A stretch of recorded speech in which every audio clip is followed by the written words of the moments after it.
welcome those who have joined us today, specifically for this session. Please, with a round of applause, help me welcome those who are joining us for the first time at the summit. You're most welcome. Yeah, earlier today, as DG Hannah was sharing the good news about the Public Offer Directive, she mentioned corporate governance as one of the provisions in the directive. And throughout the day's sessions, we kept hearing corporate governance in relation to issuers of securities. So this afternoon, we're going to delve deeper into what corporate governance means, and just a few thoughts and perspectives about it in relation to issuers of securities here in Ethiopia, and also learn from the experience of others in other countries. And later on, after our session, we're going to transition into the launch of the ESG guidelines for the banking sector. And we're very excited that we'll also witness that this afternoon. And we'll be hearing more of what is ESG.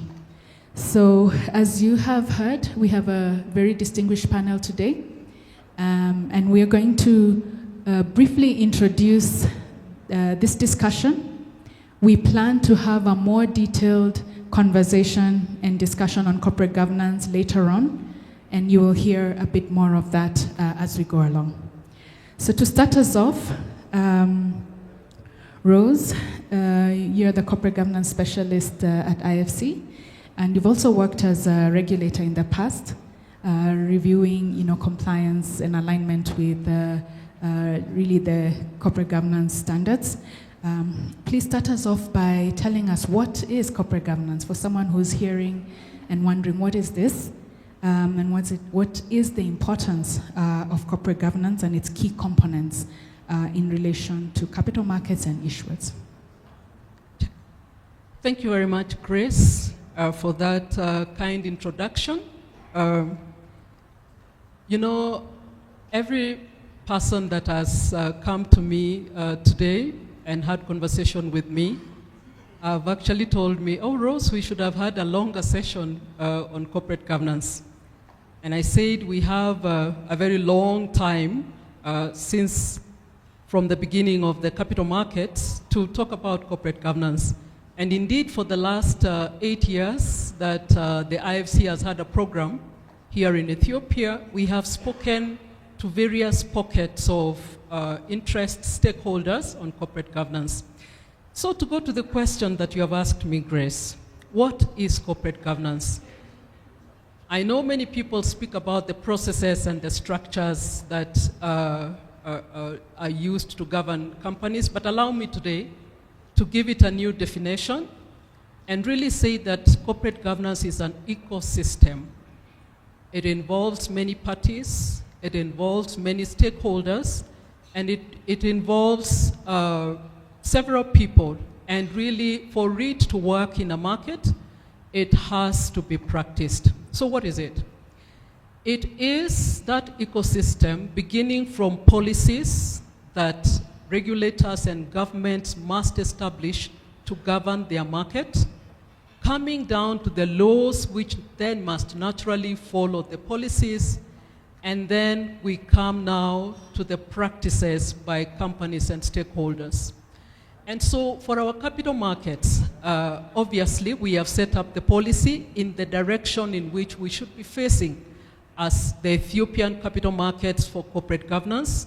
We have several laws, and now we are on the third phase of practicing that good corporate governance. So it is the policies, the laws, the practices, and the parties that must be involved on a daily basis to make corporate governance successful. And so you ask me, why is it important to have a corporate governance? There are several benefits of good corporate governance practices. Number one, good corporate governance practices will give our investors confidence. Why and where will that confidence come from? It will come from the fact that we will be governing and leading our companies so well, they will be performing so well, the risks that should be falling on those companies will not fall on them. And therefore, people will be very confident in investing in our market.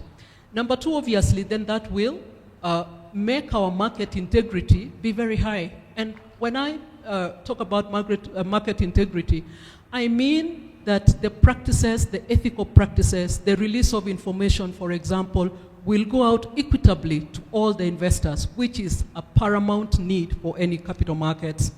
And of course, any company that practices good corporate governance has very easy access to capital. The IFC that we have spoken about the whole day, and really where I work, normally invests in companies that are well governed. When we do the investment, the first thing we do is look at the corporate governance practices. We ask ourselves, who is in the board? What qualifications do they have? Is there a balance in that board? How do they make their decisions? What risk will we have if we put in our money? Will we have a return as IFC? So any company and all the companies that will be listed, and of course who will be needing capital on an ongoing basis, will easily access capital in a cheap way if they have good corporate governance practices. The other benefit of good corporate governance practice is sustainability. Obviously, if you have your good board in place, you have your practices in place, you're making your good decisions, you know what your risk is, your business will be run in a sustainable manner. It will be profitable, it will be sustainable in the long term. Another component of good corporate governance practice is risk management. An important part of corporate governance practice is for companies to know their risk, to set their risk appetite, to know their risk, to have their risk mapped out, to ensure that they have in place strategies to ensure that the risk does not fall on the company. And if it falls, then to put in the strategies in place to ensure that the investors in their shares do not lose out. An important aspect of good corporate governance practice also is accountability and disclosure. Capital market is about information. One of the laws, or one of the provisions in the laws that the ECMA has issued out is on release of information. Investors invest in capital markets using information. They also divest. They sell their shares using information. And so therefore, that tenet of good corporate governance practice ensures that information goes out timeously to everybody equitably. So if the performance of the company is being announced, that information goes out at the same time to all the investors, and they can make decisions that way. The other benefit, obviously, of good corporate governance practice is brand and reputation value, and I really don't want to overstate that one. If you have good corporate governance practices, you attract the best employees, you can retain them more, your brand, your products are, they speak for yourself because you have in place those good leadership values. And then for the capital markets, good corporate governance practices enhance market efficiency. And efficiency is in the trading of the shares, it is in the information that goes out to stakeholders, it is in the management of the companies that are listed, and also efficiency in the submission of information to the regulator. So you can see that it is very important to have a good corporate governance practices.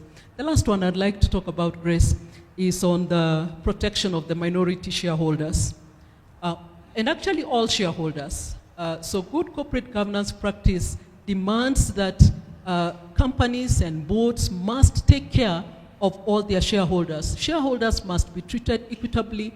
Information should go out to them in an equitable manner. If there is going to be an annual general meeting, everybody should be invited, and their share rights and obligations are clearly spelled out for them so that they have that protection. I think I'll stop there, Grace. Of course, there's much more I can say, but let me stop there for now. Thank you, Rose. That was a very good overview and introduction, and has shown us just how important corporate governance is. Mr. Mwangi, you run a law firm now, but before that you were also overseeing governance in listed companies, and you can briefly tell us about that, but more importantly, what are the main challenges of implementing corporate governance and the common pitfalls that you would advise Ethiopian companies to avoid or to take into consideration based on the experiences that we've seen in other markets? Thank you. Okay, thanks Grace, and good afternoon to you all. So like Grace has said, my name is Mwangi Mbogo, and I've had a career that has had many iterations. In one of them I was a regulator, and then I made the leap that most people who work for regulators make, which is to join the private sector. And recently I find myself practicing in a law firm in Nairobi. You know, in family-owned business, there are related party transactions, nothing wrong with that. Once you become a public company, that's a bit more difficult, so it kind of makes sense that you would have a robust process to approve those and a lot of disclosure so that people who are not part of those transactions don't feel like they've been had. Another area would be, for example, protection of minority rights, and you've talked about that, Rose. But exactly when AFC makes investments in emerging markets, it's often as a minority investors, and so it's very important for them to secure the rights to their investment, having the opportunity to exit when there's an exit, participate in corporate transactions. So I guess my answer back to Mwangi, or the counterweight, is that these are self-evident structures and mechanisms you want to put in place so that actually your interests are protected. And then I think it's a good segue to then hear from Sirak of the type of efforts that have been put in place at ECMA to bring all these different regulations and codes together in some guidelines and practical tools that companies can use.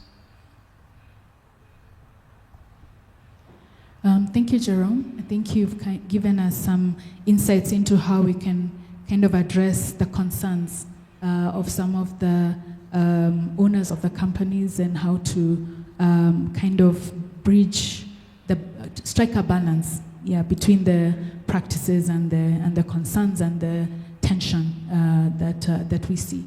Sirak, as a regulator, there must be initiatives that are taking place. I think, as DG had mentioned, some. So perhaps you can just share with us, first, what's the current state of corporate governance practices in Ethiopia and the status of the frameworks and regulations that you're working on as ECMA. Thank you, Grace. Good afternoon, everybody. My name is Sirak Solomon. I'm a senior legal advisor with ECMA. So maybe I start with what's currently on the ground, and then we can talk about some of the things that we're doing as an authority. So I was trying to take notes of the various things Rose listed for what is a good corporate governance practice: risk management, sustainability, disclosure, shareholder rights, related party transactions. Out of the many, these are kind of the ones that I listed. So there's several, maybe there are 4 laws currently in practice, currently law of the land, that are applicable, that govern some of these practices. One would be the Commercial Code, which was amended in 2021 after many decades. It kind of outlines the Commercial Code of Ethiopia governs PLCs, which are small companies, and then share companies, which are like corporations. So it governs registration requirement, corporate structure, responsibility of directors, rights of shareholders, and outlines kind of general, very minimal, but some requirement of board composition, and it talks about roles and responsibility of management and board. It also has provisions related to shareholder rights. Very minimal, but it does have provisions. Second is kind of the regulatory framework of the National Bank, which governs banks, insurance, microfinance institutions. So the national bank's directives actually go above and beyond what the commercial code has, and top up that with more board composition requirements, independence requirements, risk management, internal control requirements, provisions related to transparency, board responsibilities, and disclosure of conflict of interest, things like that. The third is the financial reporting requirements. So Ethiopia, as you know, has adopted IFRS framework. Under the IFRS framework, there are certain provisions related to disclosures related to corporate governance. Those are not in effect yet, S1, S2 requirements. So that would be, currently adopted practice. And the fourth and final one would be what comes under the Capital Market Proclamation. So those are provisions related to disclosure requirements of public companies. And the announcement earlier this morning about the Public Offer Directive has requirements on what the authority as a regulator would expect of public companies. Public companies coming to the market to raise equities, debts, and the disclosure requirements related to the 5 things that Rose outlined, how we treat those, and the idea being that good corporate governance means better companies, better in terms of profitability, the sustainability, and obviously if you're a better company, you're more investable, you have access to cheaper money. I mean, basically that's what it means. You come to the market at higher valuation if you're doing equity, or lower interest rate if you're doing bonds.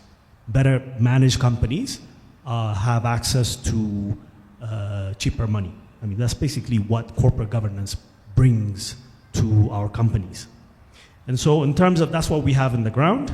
In terms of what we're doing as an institution, the proclamation outlines that the authority would set guidelines on corporate governance. So this is kind of standardization of a minimum requirement across the board for public companies. Obviously, we regulate the public market. So debt or equity or all the other securities, any offerer, we set minimum guidelines. And those guidelines are tools that companies come to the market can use to kind of set themselves up. If 10 companies are coming to the market, you want to make sure that you're in the top half to be able to raise the money that you want and to be able to raise it at a valuation that is reflective of the status of your company. And one of the ways that you can do that is by developing good corporate practices. So that guideline is something we're working on. Second is we expect the listing rules of the exchange to have a higher standard, even still above the guidelines, for especially in the main market listed companies. This would be the cream of the crop of Ethiopian companies. And of course, how you define a better bank than another bank when you have 30 banks. One of the ways you do that is by looking at their governance, their risk management, their sustainability. As an investor, that's what you look at to differentiate between different companies. And the other one is, with the privatization that's currently happening, when you privatize state-owned enterprises, especially with the opening up of a lot of the market to international players, what that brings is, the requirement of, if you want to get, like I said, good valuation, good value for money, then you have to adapt these higher standards of corporate governance standards. That's how you align the interest of the investor with the interest of the company itself. So that's another area that we're working on. Obviously, the team that you see on this panel is the same team that's developing the guideline. So we're working hard to put that to the market, and we'll be coming to you to make sure that is aligned with your expectations, best practice, and make sure, obviously, we don't want to make it too high of a standard that is not easy to implement in the short to medium term, but but we wanted to have a standard that is manageable and a floor for all companies with some aspirational kind of provisions as well. Thanks. Thank you, Sirak. And thank you for mentioning that in terms of just the work. And it sounds extensive. It's covered at different levels. And as we said earlier, and as Sirak, you've affirmed that we are going to come with a more detailed, with an opportunity for more detailed and more in-depth discussions on this. Rose, you had a comment? Yes, Chris. So I just wanted to add to what Sirak has said on the legal framework for the country. The IFC is also supporting the Accounting and Auditing Board of Ethiopia to develop a more wide framework for all the companies in Ethiopia to begin understanding and practicing good corporate governance. But also to add that for a market to appreciate the need for good corporate governance practices, we really must establish the business case for it, to show companies and for companies to appreciate why. What is the business case in it? What is in it for them? So what if they don't adopt good corporate governance practices? Once we have convinced companies that, you know, it is good for you to practice good corporate governance, and also it is good for you to adopt the standards to report frequently, then I think we can begin our journey to good corporate governance practices. In corporate governance, we say corporate governance is never a destination, it's a journey, and we must travel that journey. The crime you commit is not to begin traveling on that journey, because, you know, we have various standards and levels of corporate governance practices. Obviously, for a new business that was begun yesterday, we will not expect them to even know. But if you are 2 years old, I mean, you should really begin practicing, like having your records, then move to stage 2, stage 3, and stage 4, where it is now total adoption of good practices. So it's a journey. And the encouragement to the issuers, prospective issuers, is to begin walking that journey. But that journey begins by being aware and appreciating the business case for good corporate governance practice. Thank you, Rose. Before we wrap up, Mwangi, you have a comment as well? Yeah, so just a comment, Briefly. and maybe it's building up on what Rose and Sirak are saying.